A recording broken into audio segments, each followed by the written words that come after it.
এই সমস্যার ক্ষেত্রে মানুষের কোন কোন লক্ষণের দিকে নজর রাখা উচিত? আপনি যখনই বেশি সময় স্ক্রিনের দিকে তাকিয়ে আছেন তখন মাঝে মধ্যে কিছু সময় কাজ করার পরে একবার ব্লিঙ্কিং করবেন, এইভাবে ব্লিঙ্কিং করবেন। আধ ঘন্টা কাজের পরে 5 মিনিট একটু রেস্ট নিয়ে নেবেন চোখটাকে, তাহলে আপনার চোখের জলের আবার নর্মাল ফ্লো যেটা হয়, যেটা তৈরি হয়, সেটা আবার হবে আপনার কম হবে।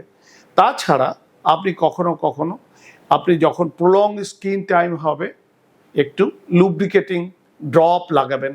যে কোনো লুব্রিকেটিং ড্রপ লাগালে আপনার চোখে সুদিং এফেক্ট হবে। ব্লু লাইট চশমা কি সত্যি উপকারী? না, এখন মডার্ন সবাই বলে যে ব্লু লাইট চশমা খুব উপকারী। বা রিসার্চে দেখা গেছে যে ব্লু লাইট কোনো উপকারী কিছু নয়, কিন্তু এটা একটু চোখের সুদিং এফেক্ট হয়, সেই জন্য দোকানদাররা আপনার ব্লু লাইটের প্রমোট করে, কিন্তু অ্যাকচুয়ালি ব্লু লাইটের কোনো কিছু এফেক্ট করে না চোখে। কতটা স্ক্রিন টাইম নিরাপদ বলে মনে করা হয়? নিরাপদ আজকাল ডিজিটাল যুগে আপনার কতটা টাইম সেটা কোনো ইয়ে নয়, কিন্তু মাঝে মধ্যে আপনাকে চোখের রেস্ট দিতে হবে। আপনি 10-12 ঘন্টা যারা কাজ করেন তারা করতেই পারেন, কিন্তু চোখের রেস্ট নেবেন। আর মোস্ট ইম্পর্টেন্ট, প্রচুর জল খাবেন আর ব্লিঙ্কিং ঠিক মতো করবেন। মাঝে মধ্যেই ব্লিঙ্ক করুন, ব্লিঙ্ক করলে চোখের জল তৈরি হবে। চোখে সুরক্ষিত রাখতে মানুষ কি কি বাস্তব অভ্যাস অনুসরণ করতে পারেন?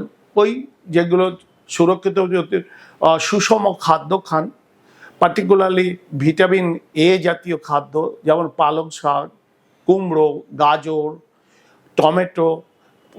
পার্টিকুলারলি যত স্যালাড খাবেন টমেটো, গাজর এগুলো দিয়ে, তত আপনার লাইকোপিন বলে একটা জিনিস আছে বা অ্যান্টিঅক্সিডেন্ট যেগুলো হয় সেগুলো চোখের খুব কাজ করে, পার্টিকুলারলি রেটিনায়। তাছাড়া আপনার সুষম খাদ্য খেলে, প্রচুর পরিমাণ জল খেলে আপনার চোখের ড্রাইনেস কম থাকে। এবং যখন বেশি রোদে যাবেন তখন একটু গগলস ইউজ করুন বা প্রপার চশমার পাওয়ার নিন, এবং কোনো অসুবিধা হলে আপনার নিকটবর্তী আপনার চক্ষু বিশেষজ্ঞের সঙ্গে কনসাল্ট করুন। এমন একটা কাজ কি যা আজ থেকেই সবার করা উচিত? সবার করা উচিত অ্যাকচুয়ালি নিউট্রিশনাল উপরে জোর দেওয়া উচিত। তাছাড়া আপনি যখন প্রপার লাইট, অনেকে মোবাইল দেখেন অন্ধকার ঘরে, that is highly injurious to your I.